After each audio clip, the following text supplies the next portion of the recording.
সরকার পাল্টালেও বাংলাদেশে বন্ধ হচ্ছে না ভারতের তেল ব্যবসা। স্বৈরাচারী নেত্রী শেখ হাসিনার শাসনামলে দিল্লির সাথে হয়েছে বিভিন্ন রকম দ্বিপাক্ষিক চুক্তি। সেরকম এক সমঝোতার আওতায় ডিজেল আমদানির জন্য 2023 সালে চালু করা হয়েছিল বাংলাদেশ ভারত মৈত্রী পাইপলাইন। 130 কিলোমিটারের চেয়ে দীর্ঘ এই লাইন দিয়ে আসাম থেকে দিনাজপুরে আসে হাই স্পিড ডিজেল। বিগত সরকারের করা জ্বালানি চুক্তি অনুসারে আগের মতোই চলবে তেল সরবরাহ। বাংলাদেশের বর্তমান পরিস্থিতিতে অনিশ্চয়তার মধ্যে আছে ভারতের সাথে করা যৌথ চুক্তিগুলোর ভবিষ্যৎ। থমকে আছে অনেক প্রকল্প। এই অবস্থায় ফ্রেন্ডশিপ পাইপলাইন দিয়ে তেল পাঠানো চালু থাকবে কিনা সেটা নিয়ে দেখা দিয়েছিল সংশয়। 30 আগস্ট শুক্রবার আসামের নুমালীগড় রিফাইনারি লিমিটেডের পক্ষ থেকে দেয়া এক বিবৃতিতে জানানো হয়, দেশে রাজনৈতিক অস্থিরতা এবং ভারতবিরোধী মনোভাব থাকলেও বন্ধ হচ্ছে না তেল সরবরাহ কার্যক্রম। রিফাইনারির বরাতে এই সংবাদ প্রকাশ করেছে ভারতীয় সংবাদ মাধ্যম দ্য হিন্দু। কয়লা বিদ্যুৎ কেন্দ্র নিয়ে ভারতের আদানি গোষ্ঠীকে অবারিত সুযোগ দিয়েছিল বিগত আওয়ামী লীগ সরকার। সাবেক প্রধানমন্ত্রী শেখ হাসিনার ব্যক্তিস্বার্থ পূরণ করতে গিয়ে বছরে বাংলাদেশের ক্ষতি হবে 15,000 কোটি টাকা।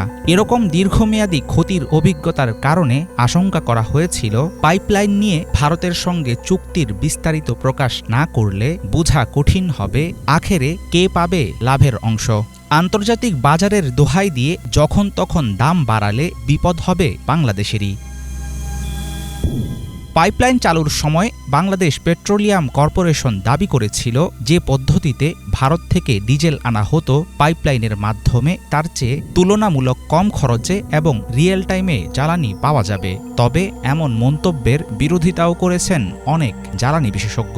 তারা বলেছিলেন শুধুমাত্র তেল আনাটাই সহজ হচ্ছে, এছাড়া আর কোনো লাভ হচ্ছে না বাংলাদেশের।